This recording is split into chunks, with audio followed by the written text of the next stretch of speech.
Bonjour, une vidéo qui n'était pas prévue, mais hier, il y a eu un State of Play. Alors vous savez que le State of Play c'est un peu l'équivalent du Nintendo Direct de chez Nintendo, mais chez Sony pour la PlayStation, dans la grande lignée de Sony, ce grand suiveur de l'éternel, hein.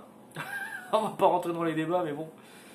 Voilà, donc il y a eu ce State of Play hier que j'ai regardé, et comme pour le Nintendo Direct de la semaine dernière, ou c'était il y a 2 semaines, je sais plus déjà. Bah, c'était assez décevant, c'était même très décevant en fait. Donc c'est tombé en annonce en début de semaine. Et attention, il va y avoir une mini conférence sur internet, sur YouTube que vous allez pouvoir suivre. Alors déjà, elle est que en anglais, hein.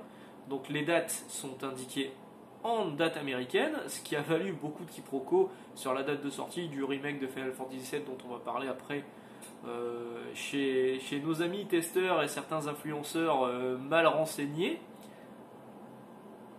Quand même, enfin les mecs c'est leur boulot quoi, je veux dire, c'est dommage. Et les mecs disent tous que ça sort le 6 octobre alors que non, ça sort le 10 juin. Bref.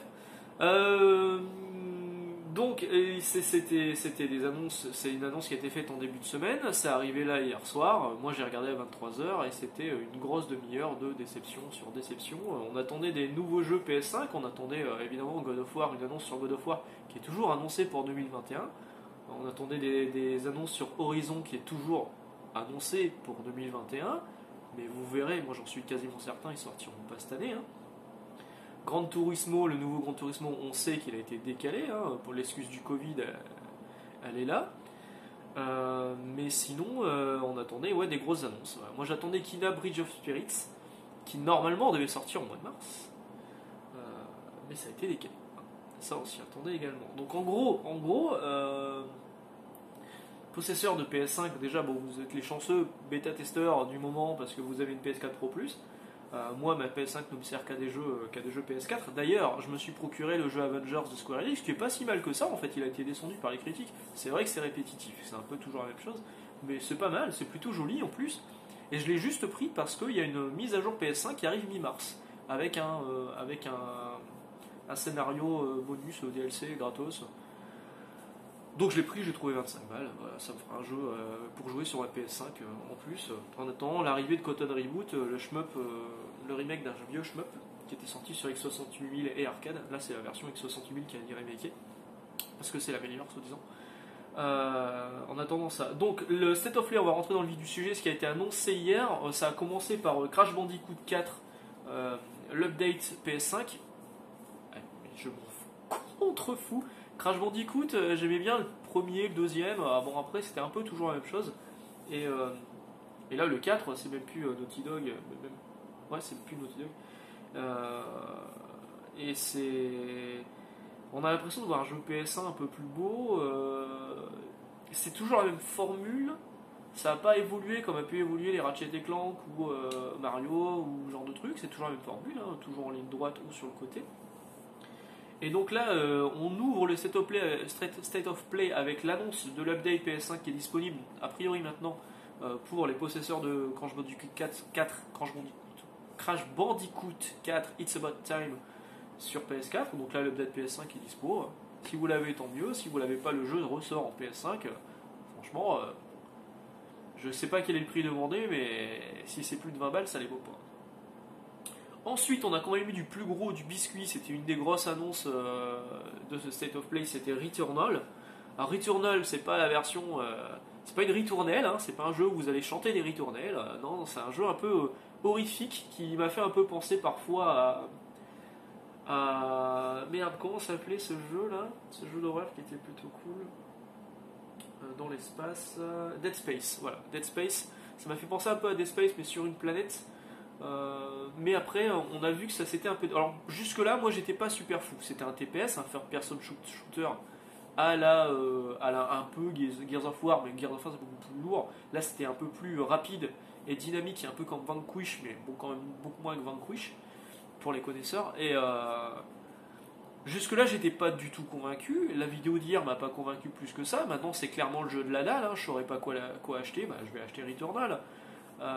Histoire de m'occuper un petit peu, mais il y a quand même eu un passage qu'on a vu dans la vidéo qui m'a intéressé où le personnage principal rentre dans une maison alors qu'elle est sur une planète inconnue et ça m'a fait penser un peu à la maison dans Resident Evil 7.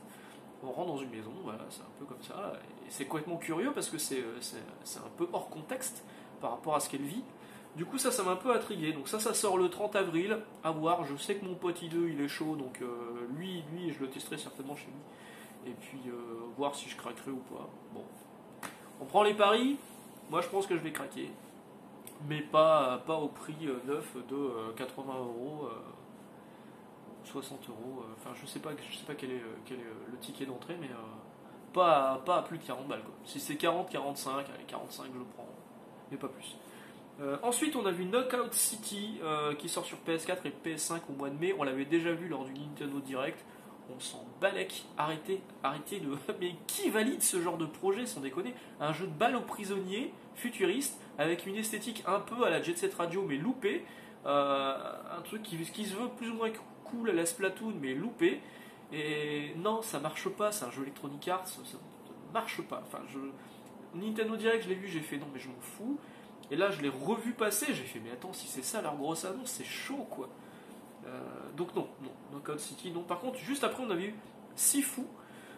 Sifu ça a l'air d'être un jeu, le parti pris graphique est plutôt sympa, ça fait un peu style dessin animé Jackie Chan, si vous avez connu les dessins animés Jackie Chan. C'était dans les débuts des années 2000 ça. C'était tiens, pour les fans de comics, c'était designé par Jeff Matsuda qui avait travaillé sur du X Factor, je sais plus sur quoi il avait travaillé, sur Kaboom, et du coup c'était plutôt joli. Et donc ça, c'est le style graphique est sympa. Ça m'a fait penser un peu à une version remake 3D de Vigilante, ou Vigilante si vous préférez, ou Vigilante, un vieux jeu qui était sorti sur PC Engine, en arcade, etc., etc. Moi je le connaissais plus la version PC Engine, et où c'était, il fallait sauver Madonna, c'était rigolo. Et donc on avançait de côté, on bastonnait les mecs, il y a des mecs qui arrivaient de l'autre côté, on les bastonnait aussi, et ça m'a fait un peu penser à ça, sauf que c'est dans un couloir. Bon après c'est un peu plus ouvert hein, d'après la vidéo. Et ça m'a fait penser aussi un peu à une scène de Old Boy, ce film culte. Alors ne regardez pas le remake américain, regardez vraiment le film, je crois que c'est coréen. J'ai peur de dire une connerie, mais il me semble que c'est coréen. Et le film il est vraiment culte, il est malsain hein, par contre. Hein, et où il y a une scène où il y a un couloir où il se bastonne avec des mecs en avançant, la caméra qui suit en forçant tout doucement. Il y a eu une scène de ce genre là aussi sur Daredevil, la série qui est la série Netflix, vu que Marvel a récupéré les droits, il n'y aura plus la série Daredevil sur Netflix. C'était sorti en DVD, hein, pas en Blu-ray, c'était sorti en DVD, si jamais vous voulez revoir la série un jour. Voilà, donc Sifu c'était plutôt intéressant. Maintenant de là à mettre 40 balles, non, c'est ce que j'appelle affectueusement une merde indé, mais qui a l'air pas totalement inintéressante. Maintenant ça peut être sympa une soirée, mais on va pas passer notre vie là-dessus. Solar H, on a vu arriver. Alors là, par contre, c'est vraiment une merde indé pour moi. C'est un jeu fluo. Hein. Je suis content d'avoir acheté une console à 500 balles pour jouer à des jeux fluo. Avec un personnage qui monte sur des monstres géants. Oufou, c'est inédit, on l'a jamais vu. Hein. Pour rappel, c'est Shadow of the Colossus a fait ça. Plein de jeux ont fait ça. Et le design m'a fait penser à Journey. Alors Journey c'est un jeu complètement overhypé que moi j'ai pas du tout aimé sur PS3, où vous aviez ce personnage qui se baladait dans le sable et tout, et il y avait d'autres personnages qui apparaissaient. En fait c'était des autres joueurs, mais vous pouviez pas communiquer à part par des lumières pour dire suis-moi, des choses comme ça. Mais le truc avait fait un buzz monumental, j'y ai joué, j'ai pas aimé, enfin j'ai pas compris, c'est sympa hein, mais j'ai pas compris le buzz qu'il y avait autour de ce jeu. Et ben ça m'a fait penser à ça au niveau du design, et un peu à Gravity Rush aussi. Gravity Rush c'est ce jeu qui était sorti d'abord sur PS Vita, puis qui a connu une adaptation sur PS4 et une suite sur PS4 également je crois, Gravity Rush 2. Donc Solar H c'est pas pour moi, Yannick est plutôt hypé, on verra. On a vu ensuite Five Nights at Freddy's, Securities Breach, non. Five Nights at Freddy's, il y a plusieurs jeux, c'est un truc un peu... qui marche bien aux États-Unis, hein, il y a des pop, il y a des trucs. C'est un truc un peu horrifique, avec des tueurs avec des têtes de. Comme s'ils étaient habillés en mascotte d'équipe de football américain, genre de truc. Franchement, ça fonctionne pas sur moi, et puis le design, j'ai pas du tout aimé. Ça se passe dans un mall américain, un grand centre commercial. J'ai pas du tout accroché. Ensuite, on a vu Oddworld Soulstorm. Alors, Oddworld, pareil, faut arrêter quoi. C'était un jeu PS1, alors c'était Les mecs disaient que c'était révolutionnaire à l'époque. Non, c'était Flashback, c'était Forgotten Worlds. Donc il n'y avait rien d'original au niveau du gameplay. Alors c'était ouais, plutôt joli, c'était vu sur le côté. Le design était particulier, il était très américain, très crado. Il y avait une histoire de critique de la société de consommation. Il y a eu plusieurs jeux depuis, à chaque fois on essayait un peu de réinventer la formule, ça marchait pas. Il y a eu un FPS qui était sorti sur Xbox, ça marchait pas. Munch, je sais plus le titre. Ça n'a pas marché. Et là ils refont exactement le même jeu que Oddworld le premier. J'ai l'impression que c'est un remake, alors que c'est a priori une suite. Moi clairement ça m'intéressait pas. Ça sort sur PS4 et PS5 le 6 avril, mais ils ont annoncé que les abonnés PS Plus, dont je fais partie, l'auront gratuitement le 6 avril sur leur PS5. Bon bah voilà, ça sera l'occasion de tester, mais franchement, je crois que je vais le lancer, je vais jouer 2 minutes et je vais faire non, ça me saoule. Voilà. Je suis désabusé hein, sur cette vidéo, hein, il faut le savoir. On a vu ensuite Kena Bridge of Spirits. Alors ça, Kena, oui, je l'attendais comme un fou. Le design me plaisait énormément, ça faisait beaucoup penser à du Miyazaki. Hayao Miyazaki, attention, pas Miyazaki. Miyazaki de Soapstone, Demon Soul, pardon, je dis une connerie. Comme d'hab, je dis souvent des conneries. Ça se trouve, c'est même pas Miyazaki, bref. Donc ça me fait penser à du Hayao Miyazaki au niveau du design, mais un peu en mode brochette fromage, donc vu par des Américains.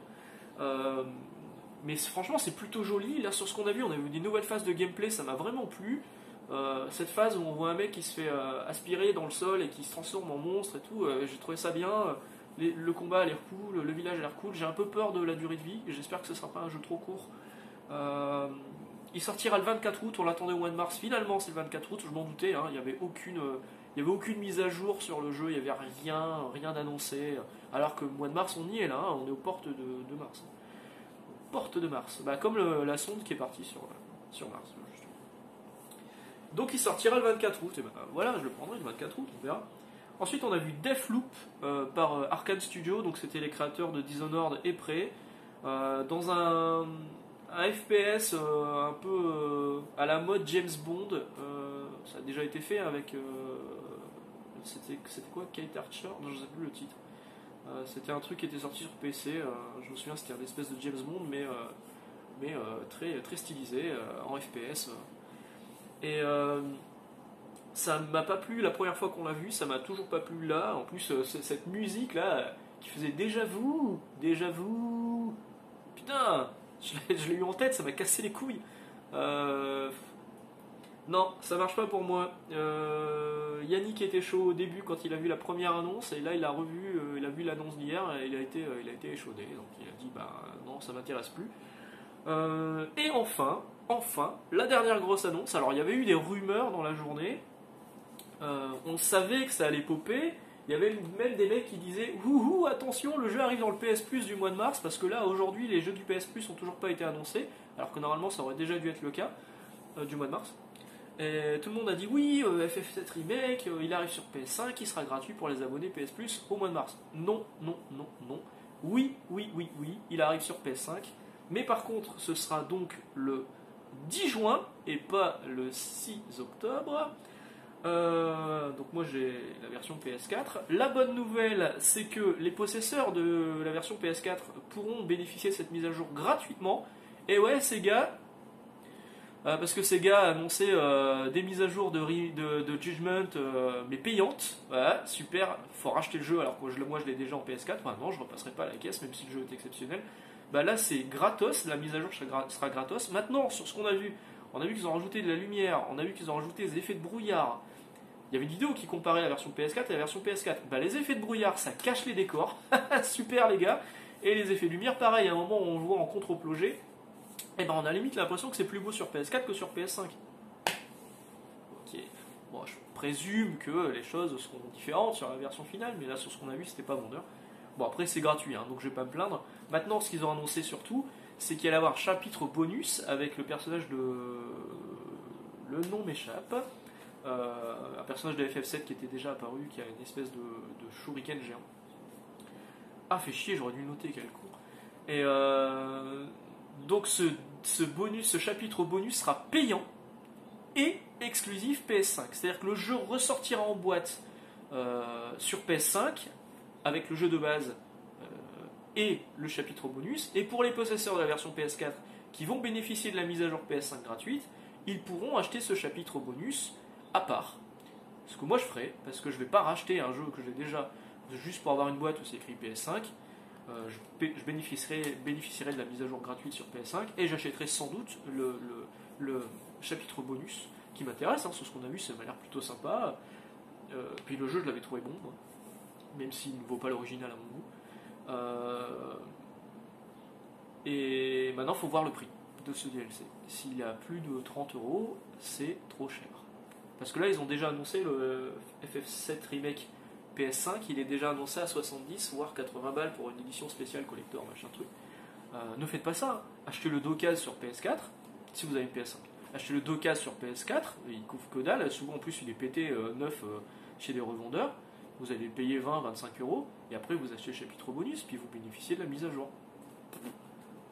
Qu'est-ce qu'on va se casser la tête? Voilà, je vais m'arrêter là aujourd'hui. Pour ce petit compte rendu du State of Play, je me suis dit j'ai fait un compte rendu sur Nintendo, il n'y a pas de raison que je ne fasse pas un compte rendu chez Sony. Microsoft, vous attendez quoi pour annoncer des jeux sur votre Xbox Series là? Parce que autant je me plains que sur PS5 je joue à des jeux PS4 mais version un peu optimisée, mais il y a quand même parfois quelques fonctionnalités et quelques jeux exclusifs qui pop par-ci par-là. Mais chez Microsoft pour l'instant il n'y a rien en vue, à part un Halo. Ils auront redonné quelques vidéos, quelques photos de Halo pour montrer qu'ils avaient un peu évolué. En même temps, ils partaient de loin. Mais ouais, c'est dur. Alors, ouais, la machine, elle a l'air cool. Mais s'il n'y a pas de jeu, ça sert à rien. Encore une fois, on achète une boîte, quoi. Quand tu achètes une console, tu achètes un passeport pour pouvoir profiter des jeux futurs. Or là, Microsoft te vend un passeport pour profiter des jeux passés. Voilà. Bon, sur ce, je vous souhaite une bonne journée, et puis on se retrouve très bientôt, on se retrouve dimanche, vous avez encore jusque demain, midi, samedi 12h, pour participer au concours. Je ne vais pas vous dire s'il y a déjà des gagnants. Je vais juste vous dire qu'il y a des gens qui ont les bonnes réponses, mais pas toutes. Donc du coup, la question subsidiaire, elle a été compliquée, je peux bien le comprendre. Alors il y a parfois des gens qui ont la bonne réponse en question subsidiaire, mais qui n'ont pas les bonnes réponses dans les questions, et inversement. Donc la question subsidiaire, pour rappel, ce sera juste pour départager les ex-aequo. Si personne n'a bien répondu sur la question subsidiaire, elle ne comptera pas. On fera un tirage au sort sur juste les 3 questions de base. Voilà, donc vous avez jusqu'à samedi 12h, et résultat du concours dimanche. Voilà, bonne journée, ciao.